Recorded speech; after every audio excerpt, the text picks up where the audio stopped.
as Braden Johnson picks it up for Lake of the Woods. Johnson to Barron. Barron drives to neutral ice. Now Canfield. Canfield fires for the goal! Dawson Canfield knocks the water bottle of Thompson off the net with that one, and it's 6-2, 32 seconds left.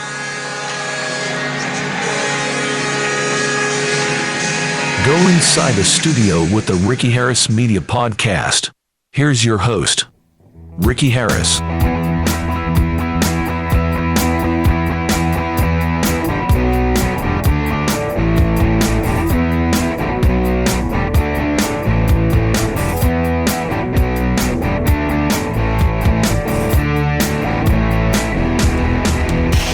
So I got to thinking, right, a lot of idealistic solutions, right? Have a delay box and all that. But again, like JP pointed out, it requires someone in the studio. You know, that's very ideal. Well, who's going to do that? I mean, I would love to do that. If I was near Minnesota, I would definitely volunteer my time because I love doing that. I guess you could find someone that is looking for experience as an intern that could do that as intern work for the radio station. Very idealistic. That's a complicated process, right? But it's very doable. But I got thinking, probably helping fix the problem with the backhaul to the studio would probably be the more logical approach. It sounds like to me there's a problem with the computer freezing up. Maybe its resources are busy on something that it doesn't need to be busy on. Maybe it's overheating. I don't know. Maybe address that reliability. But also, I got thinking of a way to monitor it visually, because having it come back through your ears while you're trying to focus on the action in front of you and report it effectively, that's not logical.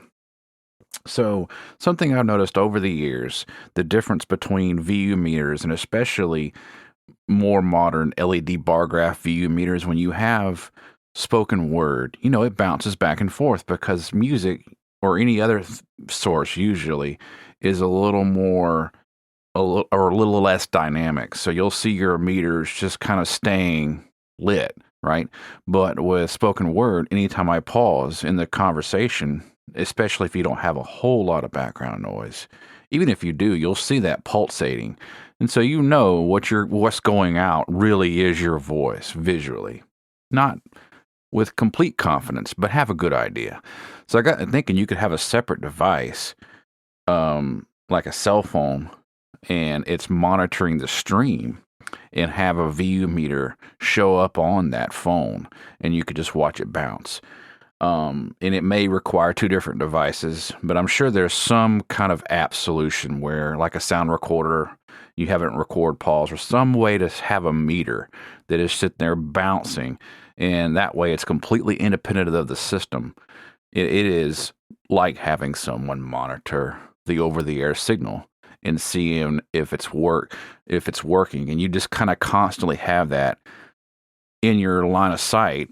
And you're just constantly watching that, you know, kind of peripherally, not directly. Obviously, you don't want it to be distracting, but kind of a backup. That way, if you see, you know, it just drops to nothing, you know, dead air or very little meter reading. I mean, you're going to pick up a little bit of the noise in the carrier off the transmitter. You might see that on your meter, just very, very slight. But it really gives you that immediate indication that, okay, my backhaul to the studio just went down.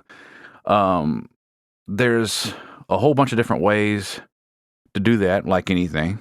But I think working on the internet connection would definitely be a help if that's the problem, or the actual PC freezing. So, yeah, just going to take a little diagnostics. That stuff is a pain if you're going over a cellular connection, because any kind of arena like that, when you have a lot of people using potentially the same service that you are, you have bandwidth limitation issues, and that will cause dropouts. So like he was like JP was talking about, an Ethernet connection, that's a way around it. If you can just plug directly into their ISP at the arena with an Ethernet, that is perfectly ideal. That eliminates problems with wireless connection and bandwidth fluctuations, which it seems like it fluctuates wildly on cellular connections in an area where everyone is using the same tower, because it gets overloaded. And when you're sending out a broadcast, that's not something you want to happen, because you'll have dropouts, and then also you'll have changes in the audio quality when the software picks up a reduction in bandwidth or just an all-out stop in bandwidth. It becomes saturated. Then you start sounding like a phone call. Then it starts going, you've heard those phone calls when someone starts losing signal, right? This is very obvious stuff. Anyway, I am babbling. Let's get on to part 2 of the interview with JP Sweet. On-air personality. Really, when you boil it down to, he's an on-air personality. He's making it happen. Don't discredit yourself, JP. You were making it. You were doing it. Play-by-play sports announcer, JP Sweet. And we have laundry on the field. We'll await the call from the officiating crew. What the beep is that? What is that? That's not a beep and hold. You don't know what a hold is. Like, Alrighty. Yep. Yep. And I know somebody's broadcasting that at an open house in a different town. Right. Because they told me they were, and I'm like, somebody is looking at a brand new Chevrolet right now, and that's what they just heard. Like, that's just the beauty of doing everything live, though. Like, we're all professionals to an extent when we do this job, but the guy walking behind you on a remote is just a guy. Exactly. Absolutely. Yep. The guy in the third row of section 7, just a dude watching a game.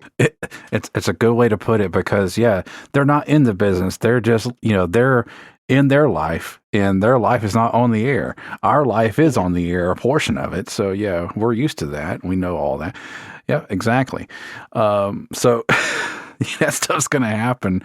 But I think we talked about this off the air before a few times. I think you do have some protections for that for live broadcasts. I mean, that's going to happen. I mean, it's illogical to think that you're going to get an FCC fine for all of that goes out. I mean, it's a live broadcast. That stuff's going to happen. I mean, mistakes are going to happen, and so. Well, you can control the people who are paid by, who are on the station. You can control your guests, because they're liable. Once you bring somebody on and give them a microphone, you're liable at that point. That's the way I've always looked at it. But you can't control the guy walking down the street. If you're doing a live remote, like broadcasting live from the Superstore while we are doing a 40% off all you can eat buffet today sale, if somebody walks out of that buffet and says, that's the best freaking chicken I've ever had, except he says the word, not freaking. You can't control that Bob just had the best chicken of his life. You can't control if somebody says that steak sucked. Like, you can't control that. Like, I'm sorry that I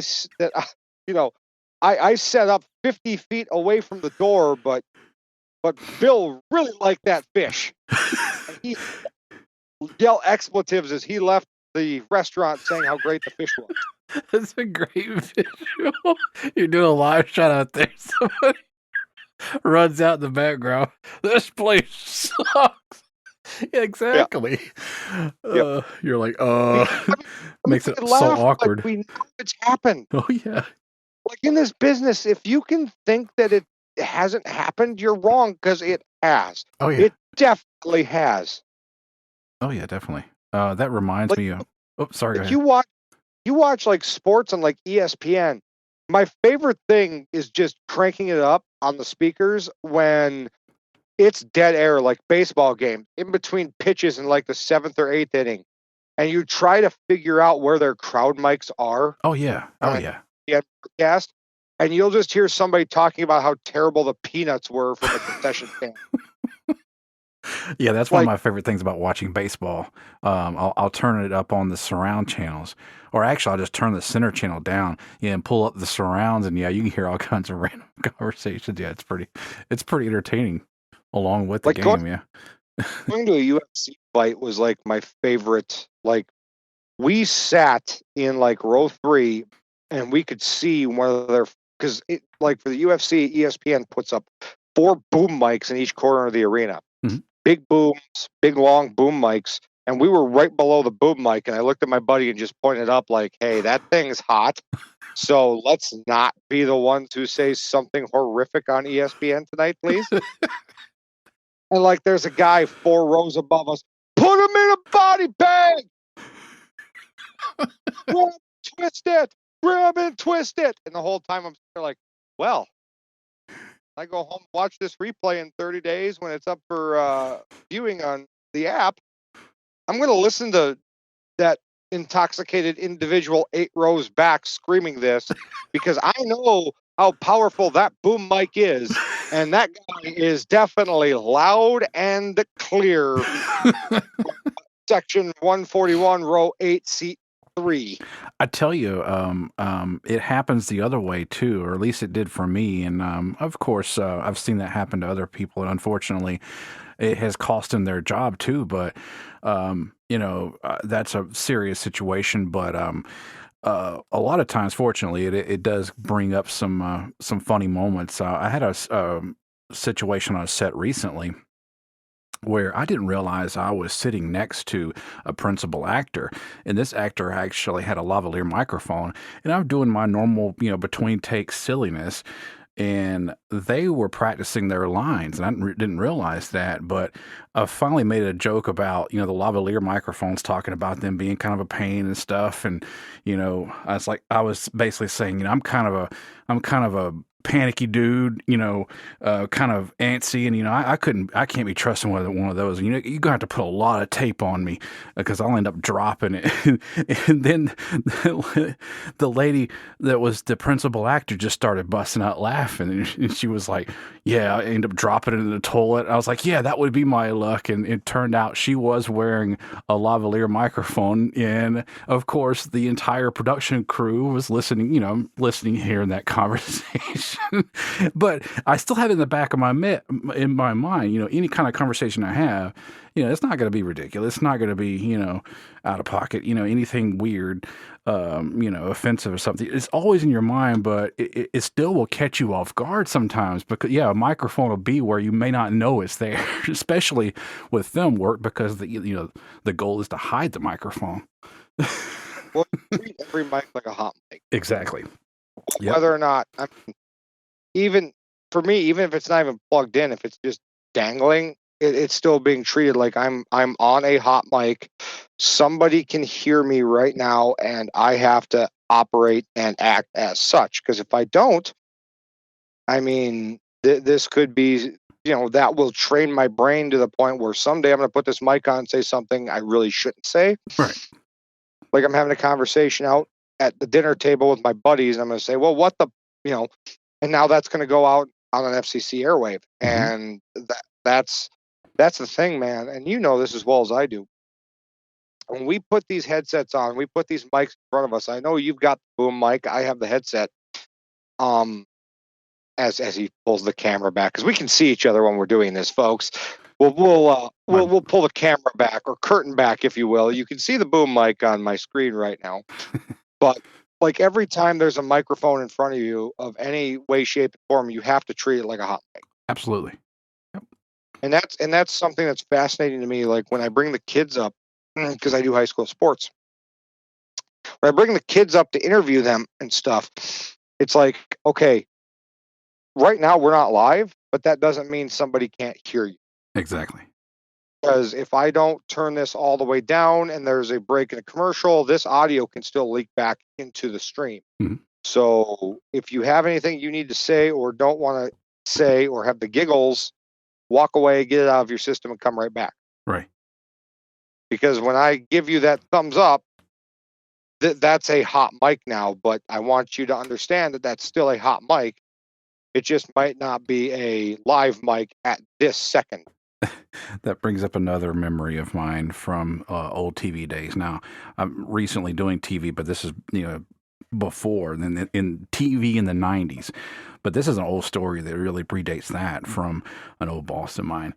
He was talking about our engineer's office was right next to the rear exit, and he was showing that rear exit. It's like, hey, our weather guy we used to have here, he would just walk out there and he would walk around about 5 minutes before he went on for the weather segment.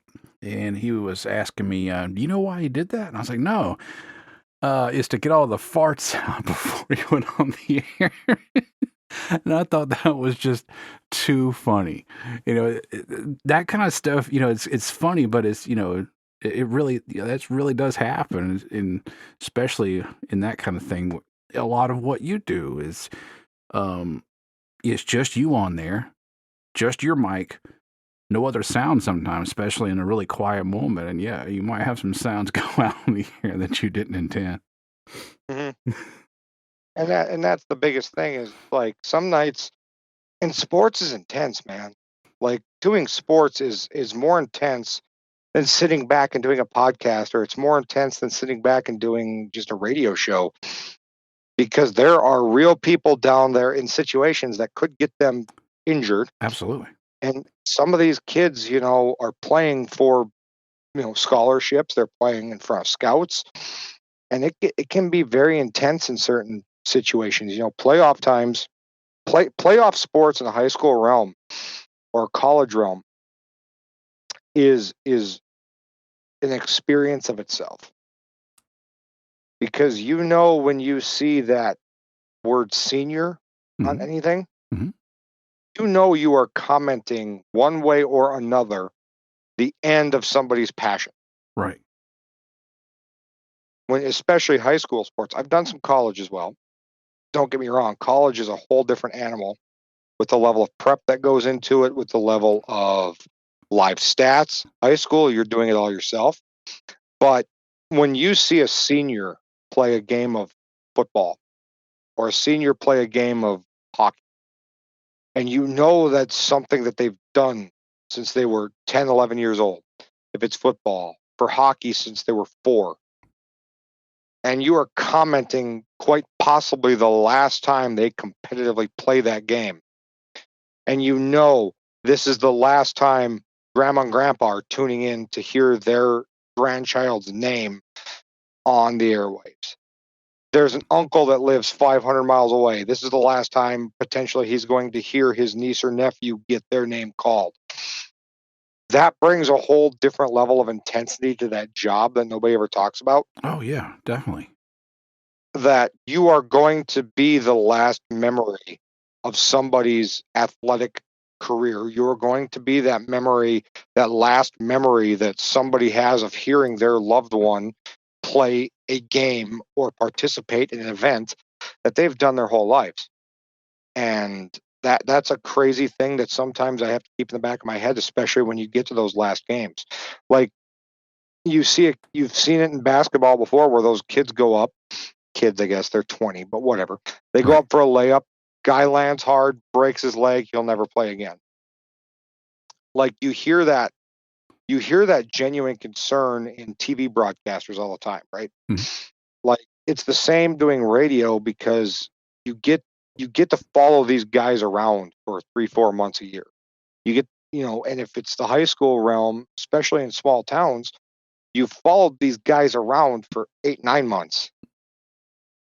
These guys and gals, they played football, volleyball in the fall. Now in the winter, they're doing basketball, hockey. In the spring, they're doing softball, baseball. So you're following these guys around for an entire school year's worth of stuff, which is 9 months. And you're commenting through 9 months of their lives 4 times, freshman to a sophomore to a junior to a senior, and you're watching these kids grow. And then you begin to care about, about them as people and not just athletes. So you see somebody go down hard, it brings that emotion out. You see somebody go down, and you see these people fall over from exhaustion, especially in playoff games, because they don't want that to be their last night. And it just brings this different emotion and intensity out that is only something you get in sports. Oh yeah, definitely. That's a really good point. I think we're gonna have to end it right there. Wow, we recorded a lot. I appreciate you coming on the show, JP. But I really appreciate that inside of what goes through your head, because yes, you are that kind of that record keeping. I mean, you are creating history, and they can have recordings of this, and they have that to remember that by. But yeah, that absolutely is. You're providing that for them. It's sort of like a recording, not just like a film, but in this case it's audio. But that is really something. I imagine that is something that really is special as a broadcaster, right? It's something that be able to provide that for them. Well, it's something that's wild because these families want they want the tapes. Like, I get messages all the time. They want the tapes. They want the tapes because they want to go back and sync the tape of me commentating on the radio up to the video that they took on their cell phones or the video cameras or whatever. They want to splice that stuff together to play at graduation parties, Oh yeah. to play at end of the year banquets. They want that stuff to have, and they want to be able to send that stuff on with these kids for the rest of their lives. Like, it's crazy. We live in this age, and you know this very well. We grew up on VHS tapes, Right. right? Like, when people say the word tape catalog, like, kids don't understand. Like, there are rooms and rooms and rooms full of tapes, like legit VHS tapes stacked from the floor to the ceiling, and it's old sporting events, it's old Yep. graduations. Yeah, In my closet, I got a slap full of yep, all kinds of stuff. Yeah. but now everything's on a hard drive. Yep. Everything's just the hard drives, and there's guys still working through tapes from the 60s and 70s and before that, of just trying to get that stuff off of those VHS tapes onto a digital platform. Like, it's crazy to go on YouTube and find stuff like 1960s race footage, Yeah. Oh yeah. and it's up, and it's being transferred into 4K with upscaling, and they're recording new audio for it, and it's crazy to see that. But that's what these people want. They want to be able to go back in 60 years. They want to have their kids to have the ability to go back in 60 years and show their grandkids what they were like in high school. Their parents want them to have that ability, and they want my voice to be the one that plays over those tapes 40, 50 years down the road. And it's crazy to me that that's the soundtrack that people want. It's like, I'm just a dopey radio voice that goes up in a crow's nest and talks about these games. But it's very humbling when you get those messages from family members saying there is no one else that we would rather be the voice of our son or daughter's sport than you. You care, and thank you for that. No matter what, thank you, thank you, thank you. Like, it's wild to me. It's wild to me that you, living in Columbus, Georgia, and it never fails to get a pop out of you either. Thank you, everyone, for listening from all the way here to our friends in Columbus, Georgia. And it never fails to get my color commentator to say something. I love hearing that, and I think I've got a recording of that. I will put that in this show, or actually, we've got about 2 shows now out of recording here, so I'll put that in there. Yeah, I appreciate you when you do that, and it always makes me laugh. I love that kind of inside radio stuff, and it makes me think about someone listening there locally, scratching their head and hitting their Google Maps, like, where the heck is this place? I think my favorite one was, I think I facilitated a conversation between you and my color commentary person about your local hockey team. That's right. And he was asking questions about hockey in Georgia, and I'm answering the question to you over the airwaves, forgetting that, he could hear this question being asked. And then I'm getting a text, and I'm stopping in between stoppages of the game to read my phone to relay the text to him on the air so you could hear what your response is from Georgia, as well as the 50 so people still tuning into what I'm doing at 9:30 on a Thursday night. They're driving down the road going, I didn't know they had hockey in Atlanta, Georgia anymore. It's great, man. I do love taking advantage of that because really when you boil it down to what we have here is a really expensive phone. When all this is hooked together. Yeah, it's really cool. You sit there. That could have severe financial consequences. Right. It's a public phone. Yeah, exactly. Yeah. All right, I appreciate it, JP, and you're welcome on the show anytime, and on this Inside Production show, the Ricky Harris Media Podcast, and keep up the good work, man. I'm a big fan all the way down here in Columbus, Georgia. Absolutely. Thank you to my number one listener in Columbus, Georgia, and make sure you stay tuned into the Ricky Harris Experience. It's a lot of media talk, it's a lot of nerd talk, but it's fun. Thank you again, JP Sweet, for taking the time to do an interview with the Ricky Harris Media Podcast. Greatly appreciate that. Next week, episode 13, the season finale of season 2, we'll be talking about more solutions to problems that you may face in recording content for social media and content that you will be proud of. Technically accurate. That way you can focus all of your energy on the content itself and really think through and not have technical issues be distracting in the finished product and in the creative process too. More solutions. I found one device that is something that I've been wanting for a while, and it exists, and it is awesome. I'll give you a hint. It's remote controlled. How awesome is a remote control, right? All right. See you guys and gals next week. Episode 13. Later. Bye.